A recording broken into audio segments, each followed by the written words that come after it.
Hello students, तो स्वागत है आप सभी का विज़न एनसीईआरटी हिंदी पर। उम्मीद करता हूँ आप सभी स्वस्थ होंगे, अच्छे होंगे। तो चलिए शुरू करते हैं। आज की क्लास में हम लोग क्लास 6 की पॉलिटी का चैप्टर नंबर 2, ठीक है, पढ़ेंगे जिसका नाम है विविधता एवं भेदभाव। तो चलिए शुरू करते हैं और देखते हैं। तो आज की इस क्लास में हम लोग पढ़ने जा रहे हैं कि डाइवर्सिटी क्या होती है, ठीक है, मतलब विविधता। हालांकि मैं पिछली क्लास में आपको बता चुका हूँ कि विविधता क्या होती है। तो सबसे पहले हम लोग ये विविधता के बारे में पढ़ेंगे, फिर हम लोग जानेंगे कि पूर्वाग्रह क्या होता है, हम, है ना, फिर जानेंगे रूढ़िबद्ध धारणा, फिर भेदभाव क्या है, और अंबेडकर और संविधान से रिलेटेड कुछ तथ्य, कुछ फैक्ट्स हैं जो दिए गए हैं एनसीईआरटी में, हम लोग वो जानेंगे, ठीक है। तो चलिए शुरू करते हैं। तो विविधता क्या है, ठीक है, भारत की विविधता क्या है और यह हमें कैसे समृद्ध बनाती है। तो कल की क्लास में मैंने ऑलरेडी, मतलब लेक्चर नंबर 1 में मैं ऑलरेडी समझा चुका हूँ कि डाइवर्सिटी क्या होती है। तो इस लेक्चर में हम लोग कम्प्लीटली तो नहीं, बट हाँ थोड़ा बहुत चर्चा करेंगे आगे, ठीक है।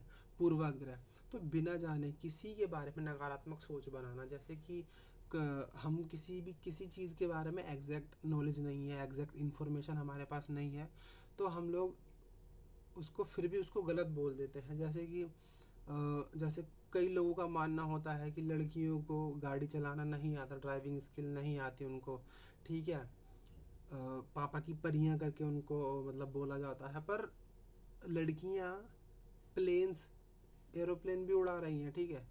तो ये एक पूर्वाग्रह है कि लड़कियों को ड्राइविंग नहीं आती या स्कूटी चलाना नहीं आता। ये एक पूर्वाग्रह है, इसी को हम पूर्वाग्रह कहते हैं, जब नकारात्मक सोच को ही सही मान के बैठ जाना एकदम, ठीक है, तो वो पूर्वाग्रह होता है। रूढ़िबद्ध धारणा, रूढ़िबद्ध धारणा मतलब ये लोगों को एक निश्चित छवि में बांध देना, ठीक है, ये भी आगे चर्चा करेंगे। तो चलो सबसे पहले देख लेते हैं थोड़े कम ही शब्दों में कि विविधता क्या होती है। तो विविधता का मतलब है अलग अलग लोग, अलग संस्कृति, अलग भाषा, अलग खाना और अलग तरीके से जीना, ठीक है। तो जो विविधता होती है, विविधता का मतलब वो होता है जो समाज में लोग हैं उनकी अलग संस्कृति होती है, अलग अलग सब भाषाएं बोलते हैं, सब अलग अलग तरीके से खान पान खाते हैं, ठीक है, सबका अलग तरीका होता है जीने का। जैसे कि भारत के अंदर जो है लगभग 1600 से अधिक भारत में बोली, सामान बोली, भाषा नहीं, मैं बोली की बात कर रहा हूँ, ठीक है। आम नॉर्मल जो बोली होती है वो लगभग 1600 के आसपास बोली भारत में बोली जाती है। और जो आधिकारिक भाषाएं हैं वो हैं लगभग,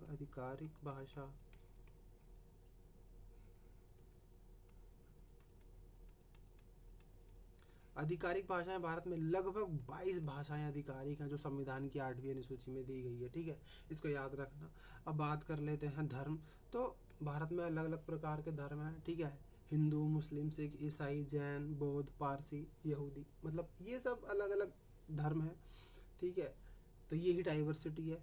खाने और कपड़े, हर क्षेत्र का अपना खान पान और अपनी पोशाक होती है। जैसा आप देखोगे केरल के लोग अलग तरीके से रहते हैं, लद्दाख के लोग अलग तरीके से, लद्दाख में लोग पश्मीना शॉल वगैरह का व्यापार करते हैं और उन्हीं को ही पहनते हैं, ठीक है, मांस वगैरह खाते हैं। पर जो केरल के लोग हैं वहाँ के लोग मछली, चावल और कॉटन के हल्के कपड़े पहनते हैं, क्योंकि उधर का टेम्परेचर थोड़ा मतलब ज़्यादा रहता है, गर्मी रहती है। और लद्दाख में जो है वहाँ का टेम्परेचर बहुत कम रहता है, ठीक है, स्नोफॉल वगैरह होती है उधर, बारिश नहीं होती लद्दाख में। पर जो केरल में है, केरल में बारिश वगैरह होती है। तो डिपेंड करता है कि मतलब दोनों जगह का इन्वायरमेंट कैसा है, ठीक है। तो ये भी डाइवर्सिटी ही है। अब अलग अलग लोग त्यौहार बनाते हैं, ठीक है, अलग अलग लोग त्यौहार मनाते हैं। मोमडन लोग अलग तरीके के त्यौहार मनाते हैं और हिंदू लोग अलग और सिख अलग, सारे लोग अलग अलग तरीके के त्यौहार मनाते हैं, बट कुछ कॉमन भी होते हैं। बट फिर भी जैसे कि अब हिंदू लोग ईद नहीं मनाते, ठीक है, हिंदू लोग ईद नहीं मनाते। मुस्लिम लोग जो होते हैं वो रक्षाबंधन, होली वगैरह ये सब नहीं मनाते। बहुत कॉमन, अगर अपवाद में एक आध कोई ऐसा भाई बंधु मिल गया जो दोनों चीज़ों को फॉलो कर रहा है, वो बात अलग है, पर बेसिकली जनरली ऐसा नहीं होता, ठीक है, समाज में। तो ये हमारे हम इस मतलब ये विविधता के बारे में बता दिया, बट फिर भी कह रहा हूँ लेक्चर नंबर 1, ठीक है, लेक्चर नंबर 1 जरूर देख लेना। उसके अंदर पूरा का पूरा चैप्टर डाइवर्सिटी, विविधता के ही ऊपर है, ठीक है, उसको जरूर देख लेना अगर विविधता और अच्छे से समझनी है आपको तो। पिछली क्लास ज़रूर चेक कर लेना, ठीक है। भारत एक विविधता वाला देश है भाई। जब मैंने आपको बताया कि भारत में लोग अलग अलग भाषाएं बोलते हैं, अलग अलग धर्म है भारत में, और हर किसी का अलग अलग तरीके का खान पान है, सब लोग अलग त्यौहार मनाते हैं, अलग अलग तरीके के कपड़े पहनते हैं, ठीक है। तो जाहिर सी बात है, मैं भारत की बात कर रहा हूँ और वो सारे लोग कहाँ रह रहे हैं, भारत में ही तो रह रहे हैं। तो भारत भी एक विविधता वाला देश हुआ या नहीं हुआ, कमेंट में ज़रूर बताना, हुआ या नहीं हुआ, ठीक है। तो भाषा, भाई मैंने बताया आपको 22 आधिकारिक भाषाएं, 1600 से अधिक मातृभाषाएं हैं, जिनको हम जनरली बोलियां बोल देते हैं कि 1600 से अधिक बोलियां भारत में बोली जाती हैं। नृत्य और संगीत, सॉरी, धर्म नंबर 2 पे है धर्म। तो हिंदू, इस्लाम, ईसाई, सिख, बौद्ध, जैन, पारसी और कई अन्य धर्म भारत में है, ठीक है। तो इसीलिए हम कह सकते हैं कि भारत एक विविधता वाला देश है। तीसरा पॉइंट है नृत्य और संगीत, 100 से अधिक शास्त्रीय और लोक नृत्य रूप हैं भारत के अंदर, ठीक है। जो खाना, नंबर 4 पे है खाना। हर राज्य का अलग अलग प्रसिद्ध खाना होता है, ठीक है। हर एक राज्य का जो है अलग अलग प्रसिद्ध फेमस खाना, जैसे कई, जैसे कि बोलते हैं ना कि भाई तुम्हारे उधर का फेमस क्या है, कुछ तो है। जैसे दिल्ली में छोले भटूरे बहुत फेमस है, देखा होगा विराट कोहली वगैरह भी इधर दिल्ली में मतलब आते हैं चांदनी चौक वगैरह पे छोले भटूरे खाने के लिए, तो काफ़ी फेमस है। पराठे वाली गली दिल्ली में बहुत फेमस है ना। अब वो पराठे वाली गली और कहीं थोड़ी है, दिल्ली में ही, और वहीं जाना पड़ेगा खाने के लिए, है ना। अब जैसे गुजरात के लोग जो है वो फाफड़ा वगैरह, हालांकि मैंने कभी नहीं खाया, बट फिर भी फाफड़ा वगैरह ये सारी चीज़ें गुजरात की फेमस है ना। तो ऐसे अब भारत में जो है अलग अलग तरीके के लोग कपड़े पहनते हैं, साड़ी, धोती, कुर्ता, फिरन मुझे नहीं पता, चेक करना गूगल पे, लुंगी, सब अलग अलग है, और लोग फिर भी मतलब पहनते हैं, हर तरीके के वस्त्र लोग पहनते हैं। त्यौहार मैं ऑलरेडी बता चुका हूँ, दीपावली, ईद, क्रिसमस, गुरु पर्व, पोंगल, और ये शायद शायद साउथ के हैं, ये मेरे को मालूम नहीं है, पर चेक करना ना गूगल पे। तो ये हो गया। अब इन सभी आधारों पर हम ये कह सकते हैं प्रूफ के साथ कि भारत एक विविधता वाला देश है, ठीक है। अगर कोई आपसे पूछे तो बता देना कि भारत में अलग अलग तरीके के धर्म है, यहाँ के लोग अलग अलग तरीके का खाना खाते हैं, अलग अलग त्यौहार मनाते हैं, अलग तरीके के कपड़े, जैसे देखा होगा राजस्थान के लोग सर पर पगड़ी पहनते हैं, बड़ी बड़ी मूछें रखते हैं, है ना। नृत्य अलग अलग तरीके के हैं, 22 आधिकारिक भाषाएं हैं, कश्मीरी, सिंधी, पंजाबी, हिंदी, बंगाली, असमी, उड़िया, गुजराती, मराठी, कन्नड़, तेलुगु, मतलब है, ठीक है। और 1600 से अधिक मातृभाषाएं बोली जाती हैं, ठीक है, इस चीज़ का ध्यान रखना। और ये जो क्वेश्चन है ना, ये 22 आधिकारिक भाषा और 1600 से अधिक बोले, ये आपके एग्जाम में जो ऑब्जेक्टिव टाइप क्वेश्चन आते हैं ना, तो मेरे अकॉर्डिंग आ सकते हैं, ठीक है। ध्यान रखना, इनको पढ़ लें। हालांकि लास्ट में हम लोग एक मतलब क्वेश्चन आंसर भी करेंगे ऑब्जेक्टिव टाइप, जो मतलब मेरे अकॉर्डिंग ठीक है और ज़रूरी है करने, प्रैक्टिस हो जाती है आप सभी की, तो वो हम ज़रूर करेंगे, ठीक है। हम देख लेते हैं डिफरेंस और प्रिजुडाइज। प्रिजुडाइज मतलब पूर्वाग्रह।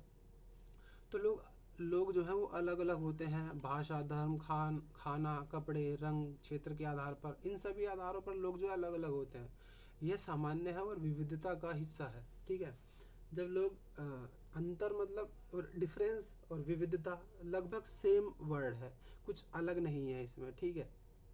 तो जो विविधता होती है, या हम बोल रहे अंतर, तो ये अंतर ही है लोगों के अंदर, ठीक है। अंतर अंतर से समस्या नहीं होती, ठीक है। जो अंतर होता है ना, जो डिफरेंस होता है, जो विविधता होती है, उससे हमें कभी समस्या नहीं होती। समस्या तब आती है जब हम उन अंतर को नकारात्मक दृष्टि से देखते हैं, ठीक है। तब हमें प्रॉब्लम फेस करनी पड़ती है, जब किसी भी जब लोगों में हम अंतरों को, लोगों में जो अंतर है उसको नेगेटिव वे में लेके जाते हैं, ठीक है, गलत तरीके से सोचते हैं उनके बारे में, तब हमें प्रॉब्लम होती है। और जो पूर्वाग्रह है, इसी का ही अगला रूप है पूर्वाग्रह, ठीक है। जब हम लोगों को गलत तरीके से, जैसे पूर्वाग्रह, किसी को बिना जाने नकारात्मक तरीके से आंकना, ठीक है। मैंने आपको बताया, बिना जाने, बिना कुछ सोचे समझे आप उसको गलत तरीके से बोल दोगे, तो वो चीज़ गलत है कहीं ना कहीं, ठीक है। हम सोचते हैं ये लोग ऐसे होते हैं बिना उन्हें समझे। जैसे कि एग्जाम्पल के लिए लोग सोचते हैं कि लड़कियों को ड्राइविंग करना नहीं आता, बिना उन्हें समझे। अरे आप हर किसी लड़की को जाके थोड़ी ना चेक कर रहे हो कि लड़कियों को ड्राइविंग आती है नहीं आती है। आप केवल उन्हीं लोगों की तो बात कर रहे हो जिनको नहीं आती, है ना। हालांकि मैंने आपको बताया कि कितनी लड़कियां ऐसी हैं जो एरोप्लेन उड़ा रही हैं, एयरप्लेन्स उड़ा रही हैं, ठीक है, ऐसी हैं। यह सोच गलत होती है और भेदभाव की शुरुआत बन सकती है। तो ये जो हमारे अंदर सोच आई है ना, यही भेदभाव की स्टार्टिंग पॉइंट यही है, यहीं से ही जो भेदभाव है वो शुरू हो जाता है कि अरे लड़कियां ऐसी हैं, लड़के रो नहीं सकते हैं। प्रेजुडाइज है भाई, पूर्वाग्रह क्यों? लड़कों के अंदर भावनाएं नहीं होती, लड़कों के इमोशंस नहीं होते, क्या लड़कियां रो नहीं सकते? अरे वो खाली फिल्मी बातें हैं कि मर्द को दर्द नहीं होता और ईटी से जो भी मतलब बातें हैं वो चीज़ें गलत हैं, वो ही पूर्वाग्रह है। ठीक है, तो मुझे उम्मीद है आपको पूर्वाग्रह अच्छे से समझ में आया होगा। तो चलिए नेक्स्ट स्लाइड्स पर चलते हैं। तो अब बात कर लेते हैं पूर्वाग्रह के सामान्य उदाहरण, कुछ एग्जाम्पल्स हैं। सबसे पहला है भाषा, नंबर 1, अंग्रेजी सबसे अच्छी है, बाकी भाषाएं कमज़ोर हैं। जनरली लोग यही सोचते हैं कि जो लोग इंग्लिश बोल रहे हो वो तो बहुत इंटेलिजेंट हैं, बहुत पढ़े लिखे हैं, बट ऐसा नहीं है। हम इस चीज़ को एक्सेप्ट कर सकते हैं, English is a universal language, पर ऐसा नहीं है कि वो सर्वोत्तम है। ठीक है, ये गलत बात है। नंबर 2 पर आ जाता है क्षेत्र।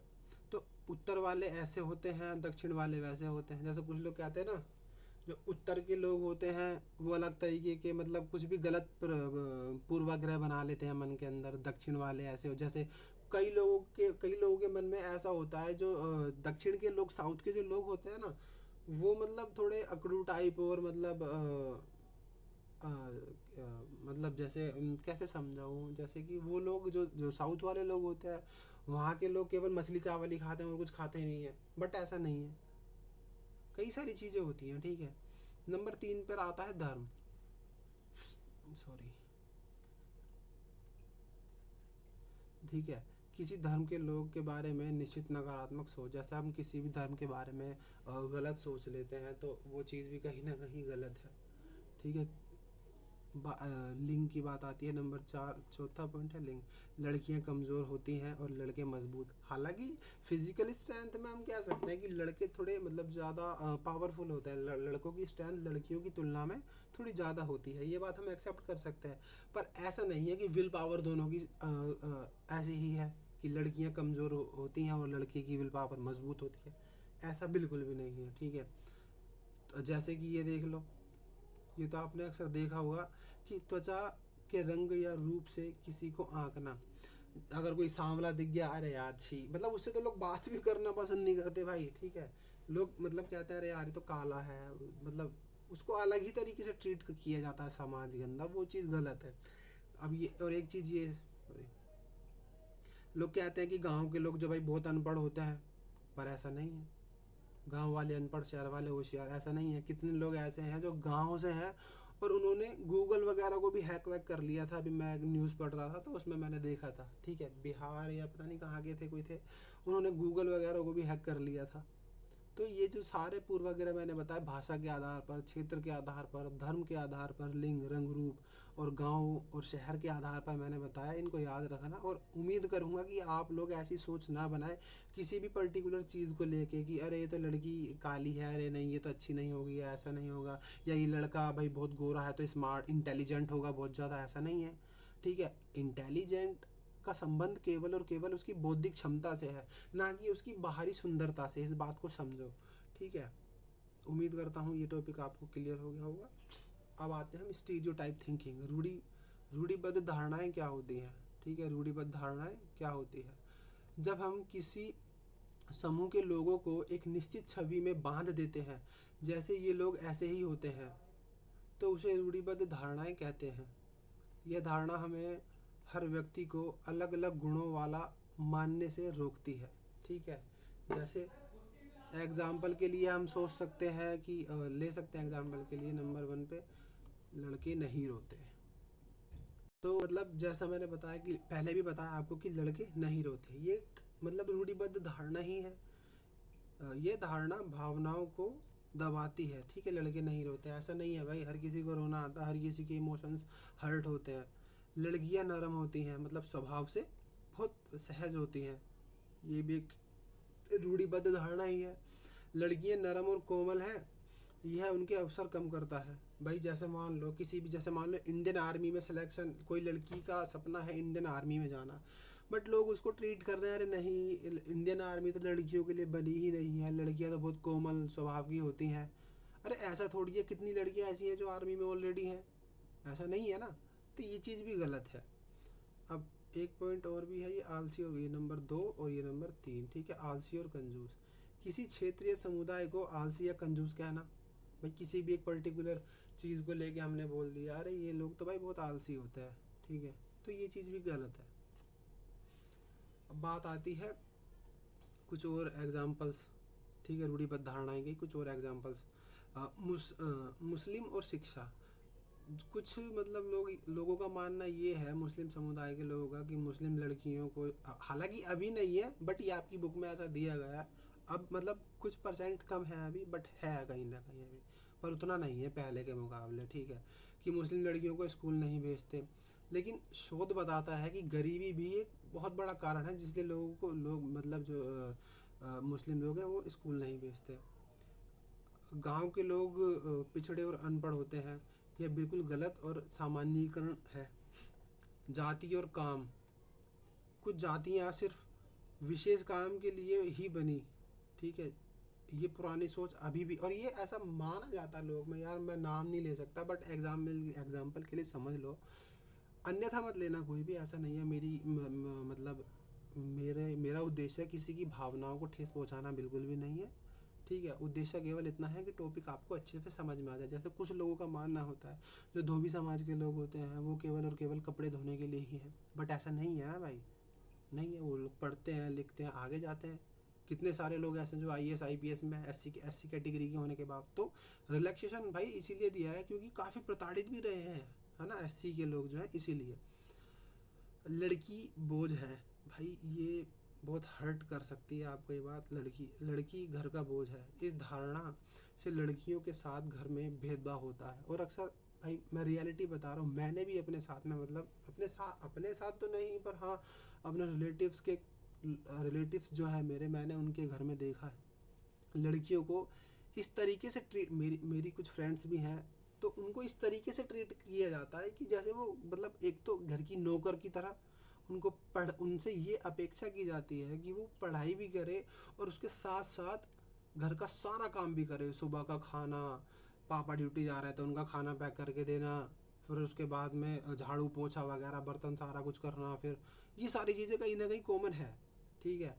लड़कियों को स्टार्टिंग से प्रिटेंड करते हैं, अरे अभी तो तू बड़ी हो जाएगी, फिर तू अपने घर जाएगी, अरे अपना घर मतलब क्या भाई, वो जन्म ले रही है किसी किसी एक घर पे, ठीक है, सपोज मान के चलो लड़की का जन्म हुआ इधर, अभी जहाँ उसकी जो वास्तविक रूप से उसके माता पिता हैं वही लोग उससे बोलते हैं ये तेरा अपना घर नहीं है, ये तेरा अपना घर नहीं है, तुझे अपने घर जाना है। अपना घर कहाँ भाई, कहाँ है अपना घर, किसे कहते हैं अपना घर, है ना। तो ये भी एक बहुत बड़ी कुरीति कह लो समाज में है, ये लड़कियों को घर का बोझ माना जाता है, बड़ी हालांकि अभी उतना नहीं है पर फिर भी कहीं ना कहीं चीज़ें देखी जाती है। मैंने तो एटलीस्ट देखा है भाई कि उनको 10th तक ही पढ़ा दिया बस खाली, उसके बाद बस ठीक है हो गया, अब इनकी शादी करेंगे, 10वीं पढ़ ली बहुत है, ऐसे करके। तो ये उनके वर्ड्स थे, नाम तो नहीं लूँगा मैं, पर उनके ये वर्ड्स थे कि अरे 10वीं पढ़ ली बहुत है, शादी तो हो ही जाएगी, ठीक है, अपना सिलाई विलाई कर लेगी। यार मतलब जो लड़की पढ़ने में इतनी अच्छी थी, जो 10th में 89% लेके आ रही है, 12th में 90 80% 75% लेके आ रही है जो लड़की, तो वो और अच्छा कर सकती थी जाके एजुकेशन के फील्ड में, बट उसको रोक दिया गया कह के कि तू लड़की है, तू बाहर नहीं जा सकती, पढ़ नहीं सकती, तो केवल घर का काम करो, सिलाई सीख लो, शादी हो जाएगी। मतलब सोच रहे हो यार लोगों की सोच कैसी है। खैर ज़्यादा बात नहीं करेंगे वरना वीडियो लंबी हो जाएगी। अब आते हैं भेदभाव पर, ठीक है, कि भेदभाव क्या है। ज़रा मेरे एक्सप्लेन करने से पहले आप लोग वीडियो को पॉज करो और कमेंट में ज़रूर बताना कि भेदभाव मतलब क्या है, किसको कहते हैं भेदभाव। और मैंने आपको बताया भेदभाव जन्म कहाँ से लेता है, पूर्वाग्रह से, ऑलरेडी बताया ना मैंने अभी।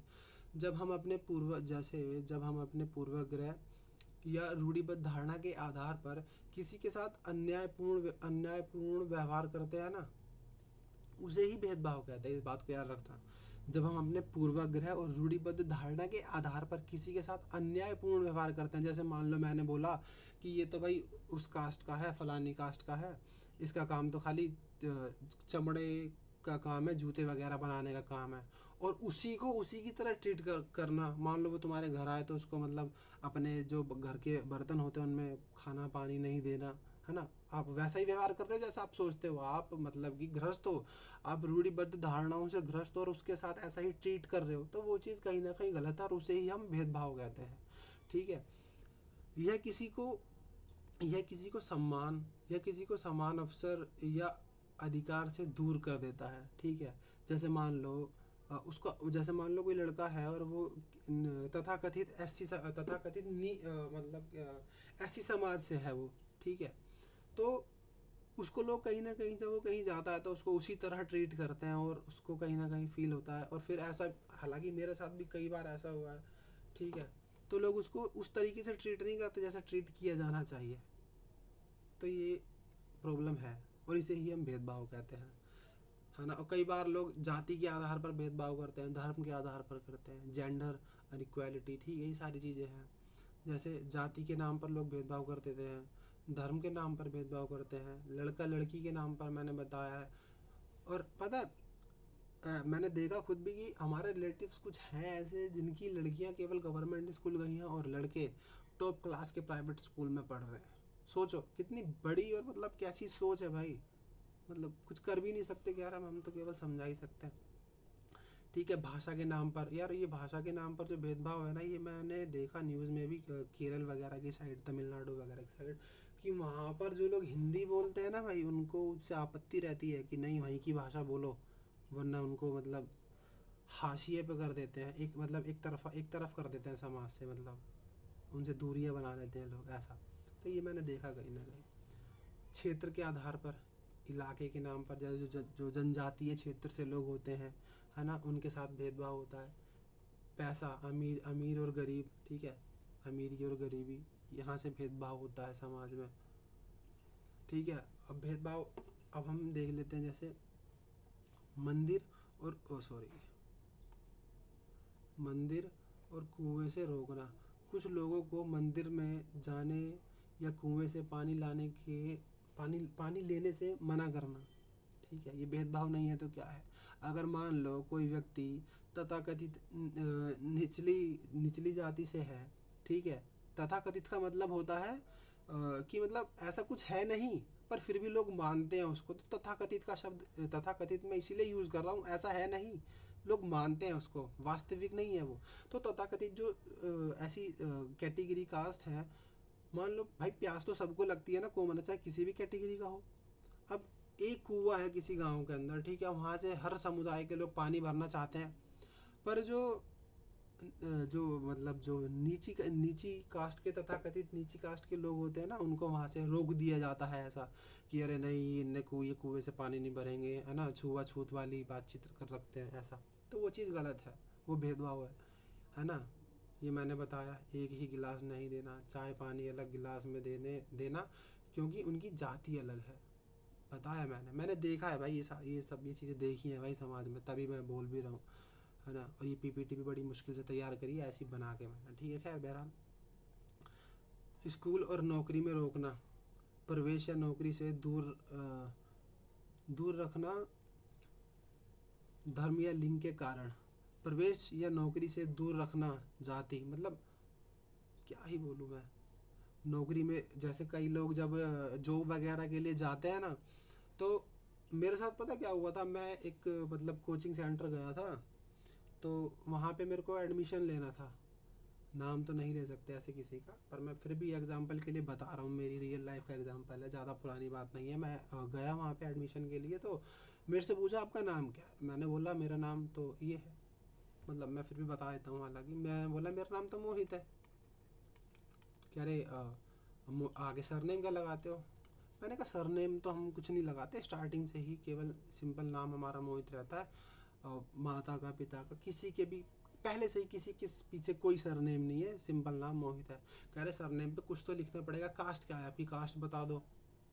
मैंने बोला आपको कास्ट से मतलब है कि एडमिशन से मतलब है। अगर केवल मेरी कास्ट को एडमिशन देना तो मैं चला जाता हूँ, कास्ट बता देता हूँ, कास्ट को रख लेना, कास्ट को ही पढ़ा लेना। आर्ग्यू हुआ मेरा उनसे काफ़ी, पर उन्होंने मेरे से मतलब फिर ज़्यादा, क्योंकि मेरे से बहस करते तो फिर मैं भी बहस करता भाई, गलत है ना।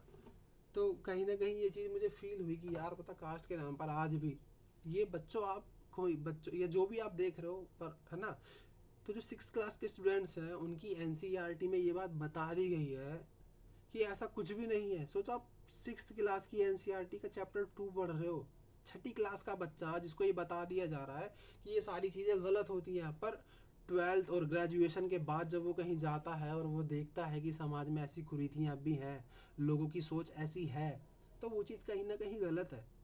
ठीक है, पर सोचो, जो कि नहीं होना चाहिए, पर 6th क्लास की एनसीईआरटी में हमको बता दिया गया है।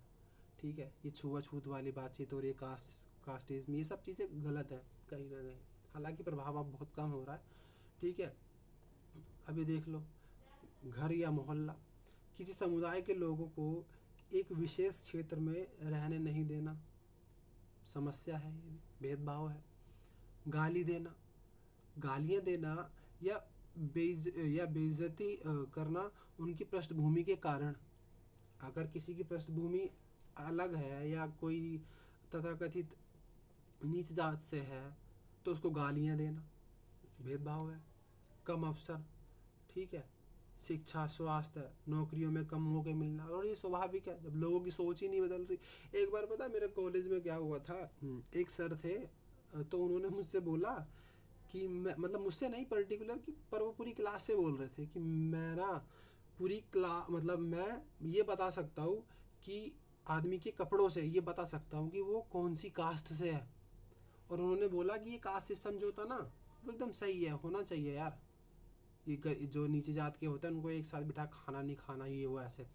मैंने बोला उनसे, मैंने कहा सर एक बात बताओ, अब भाई मैं शुरू से ही, मतलब ऐसा नहीं है, ठीक है, मेरे को काफ़ी शौक है कपड़े का, है ना, मतलब नॉर्मल कपड़े पहनना, ऐसा कि मतलब ठीक लगे, थोड़ी पर्सनैलिटी को बिल्डअप करना, केवल कपड़ों से नहीं, ब्रेन से भी, मेंटालिटी बहुत अलग।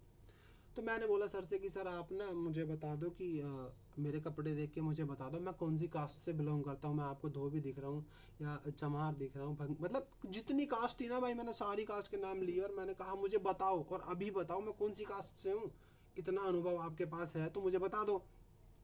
भाई बहस हुई थोड़ी देर, पर उसके बाद सर ने हाथ जोड़ ली, कह रहे मोहित तेरे से बहस नहीं होगी। ठीक है भाई, सॉरी। कह रहे कहाँ से है तू, मैंने कहा सर दिल्ली से। कह रहे वो, मतलब मेरा कॉलेज जो है वो ग्वालियर में था, तो मैं वहीं रहता था, तो तब की घटना थी। खैर छोड़ो। अब हम आ जाते हैं जाति व्यवस्था और अस्पृश्यता पर, छुआछूत जिसको हम बोलते हैं। ठीक है, भारत में पुराने समय से जाति व्यवस्था चल रही है। इसमें कुछ जातियों को ऊपर और कुछ को नीचे माना गया है। जो लोग सबसे नीचे थे उन्हें अछूत कहा गया। ठीक है, उनके साथ बहुत बुरा व्यवहार होता था, उन्हें मंदिर, कुएं, स्कूल से दूर रखा जाता था। पढ़ने, आपने देखा होगा ना भाई, पढ़ने नहीं दिया, स्कूल ही एडमिशन ही नहीं दे देते स्कूल में, पढ़ने ही नहीं, है ना, मंदिर में एंट्री नहीं, कुएं से पानी नहीं ला सकते। अरे भाई करे क्या। अब थोड़ा इधर देख लो, दलित और असमानता। आज के समय में पहले आज के समय में पहले अछूत कहलाने वाले लोग खुद को दलित कहते थे। इसका मतलब है टूटा हुआ, दलित का मतलब है टूटा हुआ, उनके साथ हुए जुल्म को दर्शाता है। ठीक है, उनके साथ भाई, एक एक वो है, एक मूवी है डॉक्टर भीमराव अंबेडकर करके, है ना, उनके ऊपर ही है वो, ज़रूर देखना आप। एक नाटक भी आया था उनके ऊपर भाई, बहुत खतरनाक है वो, रियलिटी दिखाता है भाई, कितनी मेहनत करी थी उन्होंने ये सब चीज़ों को लेके। और आज अगर आप पढ़ रहे हो ना उधर बैठ के, या मैं इधर बैठ के पढ़ा रहा हूँ ना, तो कहीं ना कहीं योगदान उनका है, चाहे कोई माने या ना माने। ठीक है, सबकी धारणाएं अलग हो सकती हैं, पर इस बात से कोई नहीं नकार सकता कि दलित समाज के लिए डॉक्टर भीमराव अंबेडकर ने जो जो किया है, या इस देश के लिए, संविधान के लिए जितना सब कुछ उन्होंने किया है, शायद ही कोई कर पाएगा। ठीक है, बहुत लड़ाइयाँ लड़ी उन्होंने भी, हालांकि वो भी थे उसी समाज से। बहरहाल, जाति व्यवस्था ने कुछ लोगों को ज़्यादा मौके दिए और दूसरों को कम। ठीक है, यह असमानता आज भी कई जगहों पर दिखती है। ठीक है ना। डॉक्टर भीमराव डॉक्टर भीमराव रामजी अंबेडकर, ये इनका फुल नाम है, डॉक्टर भीमराव रामजी अंबेडकर। एक बार, हाँ, तो इनका जो जन्म था वो 1891 में दलित परिवार में पैदा हुए थे। इनकी जो शिक्षा थी, बहुत पढ़े लिखे थे, विदेश में भी पढ़ाई की इन्होंने, काफ़ी डिग्रियां थी इनके पास में, है ना, काफ़ी संघर्ष करे, खुद जाति भेदभाव झेला इन्होंने, स्कूल से लेकर रोज़मर्रा की ज़िंदगी तक। ठीक है। लड़ाई, अस्पृश्यता और जाति व्यवस्था के खिलाफ जिंदगी भर लड़ाई लड़ी इन्होंने। संविधान, भारतीय संविधान के प्रारूप समिति के अध्यक्ष थे। विरासत, समानता, न्याय और सम्मान के सबसे बड़े योद्धाओं में से एक, ठीक है, याद रखना। अंबेडकर जी का अपना अनुभव, ठीक है। अंबेडकर जी और उनके साथियों को ट्रेन स्टेशन पर भीड़ में इंतज़ार करना पड़ा। स्टेशन मास्टर ने उनसे उनसे बात की, लेकिन जाति ये मैंने पढ़ा था भाई खुद भी एनसीईआरटी में ही, इसीलिए मैंने मतलब टेंशन मत लेना बच्चों आपकी, आप मतलब इसको मतलब लेक्चर को लेने के बाद ना आप लोग बस एक बार रिवीजन कर लोगे एनसीईआरटी का, मैं कह रहा हूँ आप एग्ज़ाम में टॉप कर जाओगे, सीरियसली बता रहा हूँ मैं, ये मेरा खुद का पर्सनल एक्सपीरियंस है भाई ये, ठीक है। जाति पता चलते ही उनका रवैया बदल गया। उन्हें गाड़ी नहीं मिली, क्यों? क्योंकि लोग सोचते थे कि अछूत है, ठीक है। उनके साथ मतलब डॉक्टर भीमराव अंबेडकर जी के साथ बैठने से वो लोग अशुद्ध हो जाएंगे, तो इसलिए उनके साथ छुआछूत का व्यवहार हुआ।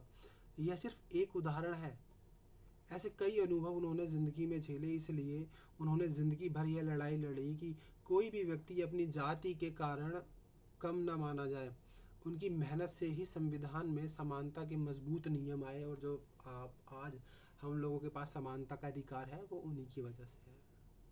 हालांकि और भी लोग थे इसमें ऐड जो थे संविधान बनाने वाले में, संविधान निर्माताओं में। भारतीय संविधान और समानता।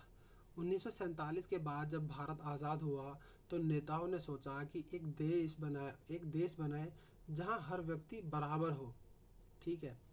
समानता का अधिकार, सभी नागरिक कानून के सामने बराबर होंगे, कानून के समकक्ष समान होंगे सभी नागरिक, कोई भेदभाव नहीं, धर्म, जाति, लिंग, भाषा के आधार पर कोई भेदभाव नहीं होगा। अस्पृश्यता पर प्रतिबंध था, प्रॉपर अस्पृश्यता नहीं होगी, प्रॉपर बैन था कि कोई भी समाज में छुआछूत नहीं करेगा किसी के भी साथ, ठीक है। सभी को समान अवसर मिलेंगे, शिक्षा हो चाहे नौकरी हो चाहे कोई भी हो, प्रगति के लिए सबको समान मौके मिलेंगे, है ना।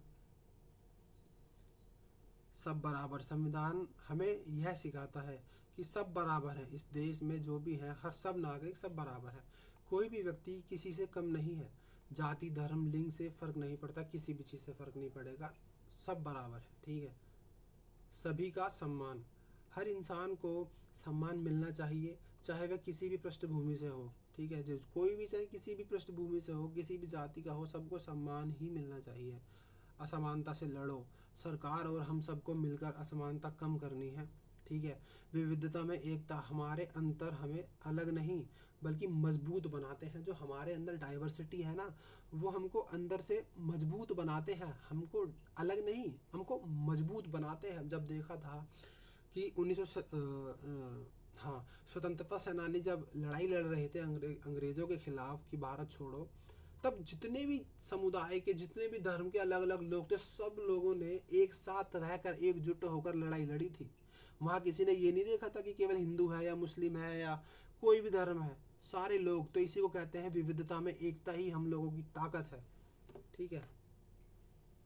तो हम क्या कर सकते हैं? अंतरों का अंतरों का सम्मान, हर किसी को उसकी भाषा, संस्कृति और पृष्ठभूमि के साथ स्वीकार करो। आंकना मतलब एक दूसरे को जज नहीं करना चाहिए, बिना जाने किसी के बारे में नकारात्मक राय मत बनाओ, है ना। अगर कोई कह भी देना भाई वो ऐसे होते हैं, तो भाई काउंटर आर्ग्यूमेंट क्वेश्चन करो, तेरे पास कोई प्रूफ है ना। ऐसे अगर कोई भेदभाव देखते हो तो उसके खिलाफ बोलो, उसके खिलाफ आवाज़ उठाओ, ठीक है। अलग अलग पृष्ठभूमि के दोस्तों से मिलो, विविधता सीखो, उनसे कुछ सीखो। अलग अलग लोगों से जब मिलेंगे तो हम उनकी संस्कृति के बारे में जानेंगे, सीखेंगे, ठीक है। बराबरी का व्यवहार, घर, स्कूल, खेल के मैदान, सब जगह बराबरी से व्यवहार करो, ठीक है। इस अध्याय के बारे में दोस्तों और परिवारों को बताओ, ठीक है। अपनी जो आपने जो सीखा उसको बांटो, लोगों से कहो, ठीक है। जब आप कहोगे तो कहीं ना कहीं, और ये आपका पढ़ाई का ही हिस्सा है, ऐसा नहीं है कि ये कुछ और है कि ये आप फालतू की बातें हैं या कुछ भी, ये आपकी पढ़ाई का ही हिस्सा है, ठीक है। विविधता, ये एक मतलब सारांश है एक तरीके से कि मतलब इस हमने पूरे चैप्टर में क्या सीखा है, मेन मेन पॉइंट्स लिखे हुए हैं, इनको याद कर लेना, ठीक है। तो और जो पीछे परिभाषा वगैरह थी उनको अच्छे से नोट कर लेना। हालांकि मैं तो नहीं देख रहा आप कर रहे हो या नहीं। तो अलग अलग विविधता क्या है, अलग अलग लोग, संस्कृति, भाषा, ये हमारी ताकत है। ठीक है, रूढ़िबद्ध धारणा, लोगों को एक निश्चित छवि में बांधना ही रूढ़िबद्ध धारणा होती है। ठीक है, अंबेडकर जी के बारे में, समानता के लिए लड़ाई लड़ी और संविधान बनाया। पूर्वाग्रह, बिना जाने नकारात्मक सोच, बिना किसी के बारे में जानकर भी आप नकारात्मक सोच बना रहे थे, वो चीज़ गलत है। भेदभाव, पूर्वाग्रह से अन्यायपूर्ण व्यवहार, यह अपराध है। ठीक है, पूजा से आपने मान लिया किसी के बारे में कि भाई ये लोग तो बहुत गलत होते हैं और उनके साथ फिर वैसा ही ट्रीट कर दिया, हालांकि उन्होंने तुम्हारे साथ कुछ गलत नहीं करा पर फिर भी आप उन लोगों के साथ वैसा ही ट्रीट कर रहे हो, तो वो चीज़ गलत है, भेदभाव है। संविधान, सब बराबर है, कोई भेदभाव नहीं, संविधान के समकक्ष सभी बराबर हैं, किसी के साथ कोई भेदभाव नहीं चलेगा। ठीक है, याद रखना। तो आज की क्लास लेक्चर यहीं ख़त्म होता है दोस्तों। अगर आपको क्या नाम है कोई सवाल हो तो आप कमेंट में ज़रूर छोड़ना, मैं वेट करूँगा आपके कमेंट का। बाकी अब तुम विविधता का सम्मान करो, ठीक है, और भेदभाव के खिलाफ खड़े रहो। लाइक करो, शेयर करो, सब्सक्राइब अगर पसंद है। हालांकि ये सब करने की कोई नीड नहीं है भाई, अगर आपको अच्छा लगता है तो ही करो, कोई फोर्स नहीं है, कोई कुछ नहीं है ना, कोई फोर्स नहीं है ना। मैं आपको ये कहूँगा मेरी मेहनत लगी है और जस्ट चिल। बस भाई पढ़ाई करो, अच्छे से पढ़ाई करो। और अगर कहीं भी समाज में देखते हो ना ये भेदभाव, पूर्वाग्रह जैसे स्टीरियोटाइप थिंकिंग होती है लोगों की, अगर आपने किसी एक की भी सोच को बदल दिया ना तो भाई मेरा पढ़ाना साक्ष वो हो जाएगा। ठीक है, सफल हो जाएगा मेरा पढ़ाना। अगर आपने किसी भी एक व्यक्ति को ये चीज़ें बता भी दी, मेरा पढ़ाना सफल है, मुझे कोई लाइक नहीं चाहिए, कोई शेयर, कोई कमेंट, कुछ नहीं। और अगर आप लास्ट तक रुके हो तो आपका बहुत बहुत शुक्रिया, दिल से बहुत बहुत शुक्रिया। ठीक है, पढ़ते रहो और खुश रहो। और लास्ट में जैसा मैंने आपको स्टार्टिंग में कहा था, कुछ क्वेश्चंस लेके आऊँगा, मैं क्वेश्चंस लेके आया हूँ। ठीक है, 10 क्वेश्चंस है, वीडियो को पोज करो, इनके आंसर कमेंट में ज़रूर देना। हालांकि नेक्स्ट वीडियो में हम लोग इसके आंसर आपको बताएंगे, ज़रूर बताएंगे। ठीक है, तो चलिए, बहुत बहुत शुक्रिया दोस्तों आपका। अलविदा, मिलते हैं अगली क्लास में। Bye bye, take care of your self.